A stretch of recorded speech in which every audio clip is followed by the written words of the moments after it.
ஆம், அதுக்கு கட்டுப்படுவோம். அல்லாஹ் இதை தடுத்திருக்கிறேன் என்று பெருமானார் ஸல்லல்லாஹு அலைஹி வஸல்லம் சொல்லிவிட்டார்களா? ஆம், நாங்கள் அதுக்கு அடிபணிகின்றோம் என்று சொல்லி பின்னாடி வரக்கூடியவர்கள் மார்க்கப்பற்றோடு நடக்குகிறார்களே, அத்தகையவர்கள் தான் ஈமானில் ஆச்சரியத்திற்குரியவர்கள்.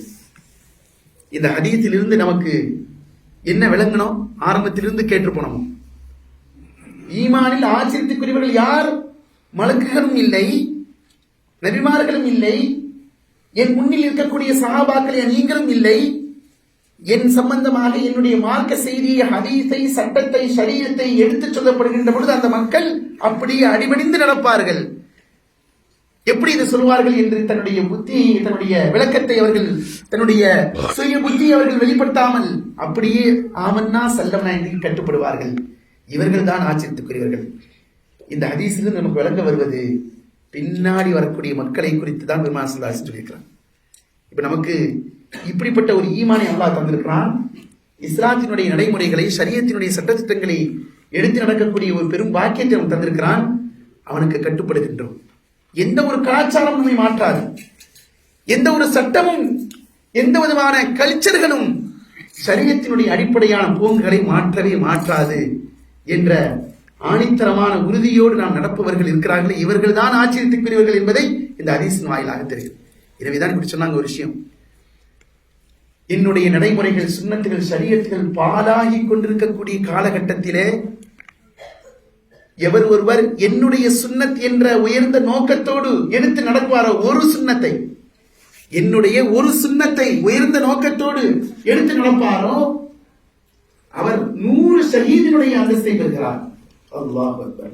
மன் சன்ன சுன்னத்தன் ஹஸனத்தன், எவர் ஒருவர் என்னுடைய வழிமுறைகள்ல, என்னுடைய சுன்னத்துகள்ல, என்னுடைய அந்த ஷரியத் சட்டத்திட்டங்களை பேணி நடக்கக்கூடிய காரியங்கள்ல ஒரு காரியத்தை, அழிந்து போயிருக்கக்கூடிய நடைமுறைகள் எல்லாம் பாலாகி கொண்டிருக்கக்கூடிய நேரத்தில், ஷரியத்தை பார்க்கப்படக்கூடிய நிலையில் இல்லாத அந்த இடத்தில் ஒரு சுன்னத்தை யார் எடுத்து நடக்கின்றாரோ அவர் 100 ஷஹீத், 100 ஷஹீதினுடைய அந்தஸ்தை பெறுகிறார் என்று பெருமானார் ஸல்லல்லாஹு அலைஹி வஸல்லம் நன்மாராயம் சொல்லியிருக்கிறாங்க. பின்னாடி வரக்கூடிய நமக்கு கணித்துக்குரியவர்களே, அப்படிப்பட்ட பெரும் பாக்கியசாலிகள் நாம இந்த காலகட்டத்தில், இந்த பருவத்தில், இந்த சூழல்கள்ல நமக்கு ஏற்பட்டிருக்கக்கூடிய எத்தனையோ ஈமானை விட்டு வெளியே போகக்கூடிய எத்தனையோ சூழல்கள் நமக்கு இருந்தும் கூட நாம பற்றி பிடித்துக் கொள்கின்றோமே, அந்த பற்றி பிடித்தானா ஈமான் தான் வெற்றிக்குரியவர்கள் என்பதை அப்பவுமே பெருமானார் ஸல்லல்லாஹு அலைஹி வஸல்லம் சொன்னாங்க.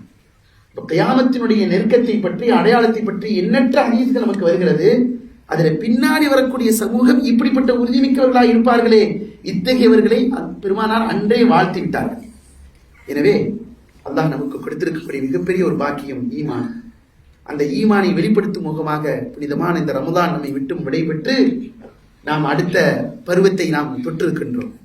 ஈமான் நமக்கு வலுவாக இருக்க வேண்டும் என்றால் நாம் உண்மையிலேயே ரமதானை அடைந்து அல்லாஹ்வினுடைய அந்த அருளை பெற்றவர்களாக, மன்னிப்பை பெற்றவர்களாக, ரஹ்மத்தை அடைந்தவர்களாக, நரக விடுதலை பெற்றவர்களாக இருப்பதற்குண்டான ஒரே அடையாளம், அதற்கு பின்னால் நம்முடைய நடைமுறைகளிலே அதனுடைய பிரதிபலிப்பு ஏற்பட்டுக் கொண்டே இருக்க வேண்டும்.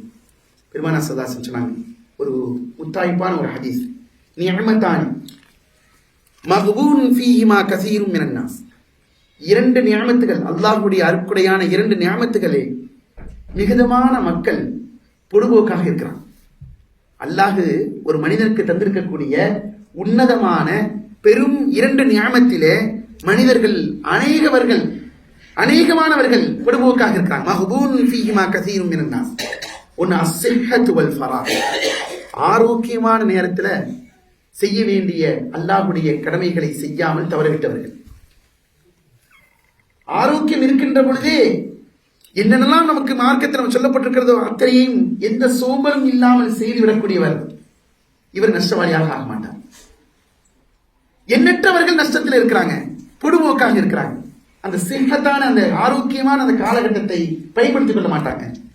இன்னொன்று வல் ஃபராக், ஓய்வு நேரம். நமக்கு கிடைக்கின்ற ஓய்வு நேரத்தை அல்லாஹ்வுடைய பொருத்தத்திற்கு உகந்ததாக நாம் பயன்படுத்திக் கொண்டவர்தான் மிகப்பெரிய நியமத்தை அவர்கள் பெற்றவர்களுக்கு நான் அடையாளம் என்று சொன்னாங்க. எனவேதான் பெருமானார் ஸல்லல்லாஹு அலைஹி வஸல்லம் இறுதி உபதேசத்தில் சொல்லித் தருகின்ற பொழுது சொன்னாங்க, 5க்கு முன்பாக 5ஐ நீங்கள் பற்றி பிடித்துக் கொள்ளுங்கள். இஹ்தனி புகாரி ஷரீஃபில் வரக்கூடிய ஹதீஸ், இஹ்தனி ஹம்சன் கப்ல ஹம்ஸ், 5ற்கு முன்பாக 5ஐ நீங்கள் பெரும் பேராக பேற்றாக வாய்ப்பாக நீங்க எடுத்துக்கொள்ளுங்க. அதை மாத்திரம் சொல்லி நான் நிறைவுக்கு வருகிறேன். ஹயாத்துக்க கபல மௌத்திக்க, உங்களுடைய மூத்துக்கு முன்பாக உங்களுடைய வாழ்நாளை நீங்கள் பெரும் பாக்கியமாக எடுத்துக்கொள்ளுங்க. வாழ்நாள் நம்மை விட்டு போய்விட்டால் அமல் செய்ய முடியாது. மூத்துக்கு பிறகு அமல் கிடையாது. வாழ்நாளில் செய்த அமலுக்குண்டான பிரதிபலிப்பு தான் மூத்திற்கு பிறகு நமக்கு. எனவே மூத்தினுடைய நேரத்திலிருந்தே இந்த வாழ்நாளினுடைய எல்லா அமல்களுடைய வெளிப்பாடு செய்ய ஆரம்பிக்கிறாங்க. நல்ல நிலையில வாழ்ந்திருந்தா மூத்தினுடைய நேரத்திலே அல்லாஹ் காட்டி கொடுத்துருவோம். மலக்குகளினுடைய வருகை நமக்கு தெரிய ஆரம்பிச்சோம்.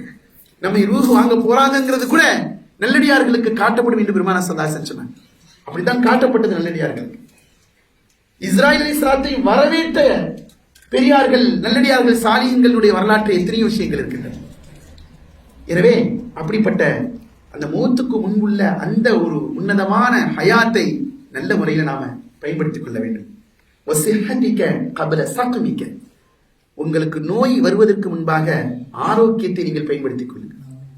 வஃபராகிக கப்ல ஷக்லிக, உங்களுக்கு வேலை ஈடுபாடுகள் வருவதற்கு முன்பாக ஓய்வு நேரத்தை நீங்கள் நல்ல முறையில் பயன்படுத்திக் கொள்ளுங்கள்.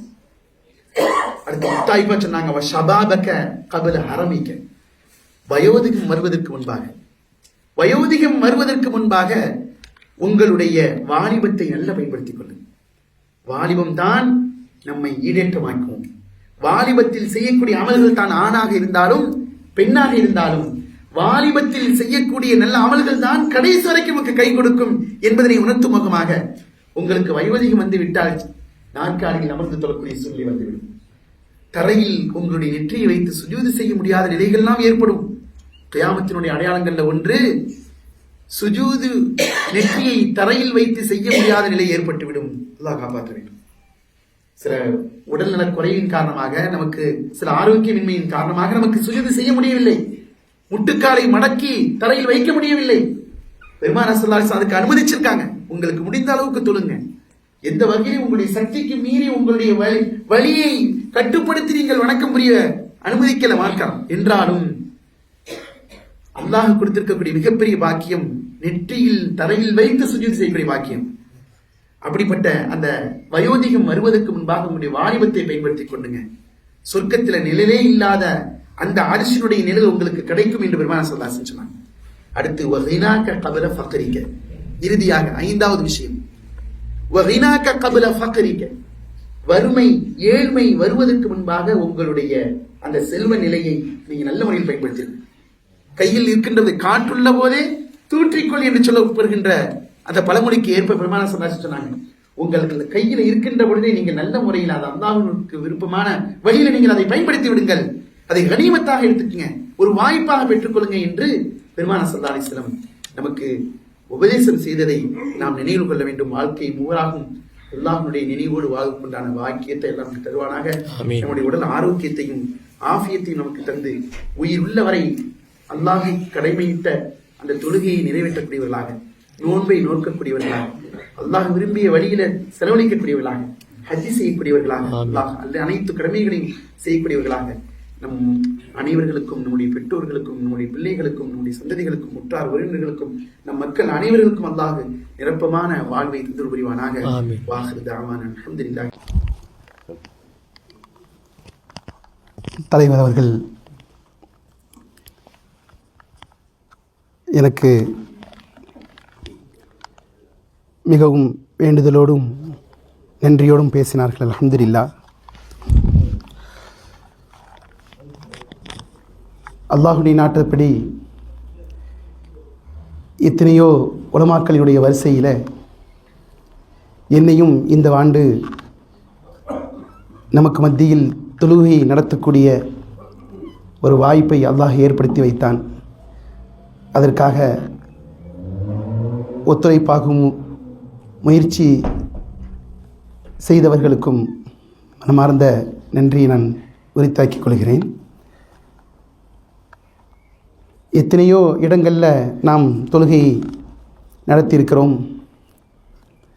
ஆனால் மிகவும் சந்தோஷத்தோடும் ஒரு பூரிப்போடும் நம் மக்கள் நடந்து கொண்டது.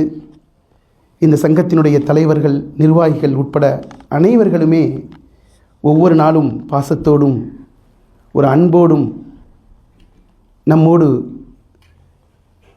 அரவணைத்து அன்பு காட்டி மரியாதை காட்டி ஒவ்வொரு நாளும் என்ன வேண்டும் என்று கேட்டுக்கொண்டு எனக்காக எத்தனையோ நல்லுதவிகளையும் ஒத்துழைப்பும் செய்த தங்கள் அனைவர்களுக்கும் நான் மிக அல்லாஹ்வுடைய புறத்திலிருந்து உங்களுக்கு நன்மாராயமும் நற்கூலியும் வழங்கப்பட நான் துஆ செய்கிறேன். அல்ஹம்துலில்லாஹ். எனக்காக இந்த தொழுகை நடத்தி பல கிராத்துகளை தாங்கள் கேட்டிருப்பீர்கள். அதற்கிடையில் நான் ஓதக்கூடியதையும் பயான்களையும் செய்யும் எடுத்து அதற்கு மார்க்கத்தினுடைய சட்டத்திட்டங்களை சொல்வதற்குண்டான ஒரு வாய்ப்பை நமக்கு தந்தமைக்கு அல்லாஹ்வுக்கு நன்றி. அல்ஹம்துலில்லாஹ். என் வார்த்தையாலோ என்னுடைய நடையாலோ உங்களுக்கு அதிருப்தியாகவோ நிறைவில்லாமல் இருந்திருந்தால் அதையும் அல்லாஹ் ரசூலுக்காக நீங்கள் பொறுத்து கொள்ள வேண்டும். இன்ஷா அல்லாஹ் எந்நேரமும் தங்களுடைய மரியாதையையும் அன்பையும் நாங்கள் மறக்க மாட்டோம். உங்கள் ஒவ்வொருவர்களுடைய விஷயத்திலும் என்னுடைய தனிப்பட்ட ஹாஸான துஆக்களில் நான் சேர்த்துக்கொள்வேன் என்பதை உங்களுக்கு நான் வாக்காக நான் விடுக்கின்றேன். எனக்காக நீங்களும் துஆ செய்யுங்கள். என்றென்றும் அல்லாஹ் நம்மை இங்கே ஒன்று கூட்டியதைப் போல என்றும் எப்பொழுதும் அல்லாஹ் நாளை மறுமை வரைக்கும் அல்லாஹ் ஒன்று கூட்டுவானாக என்பதை தெரிவித்துக்கொண்டு வாய்ப்பளித்தமைக்கு நன்றி கூறி நான் விடைபெறுகிறேன். ஜஸாக்கும் அல்லாஹ் ஹஸனல் ஜஸா. அஸ்ஸலாமு அலைக்கும் வரஹ்மத்துல்லாஹி.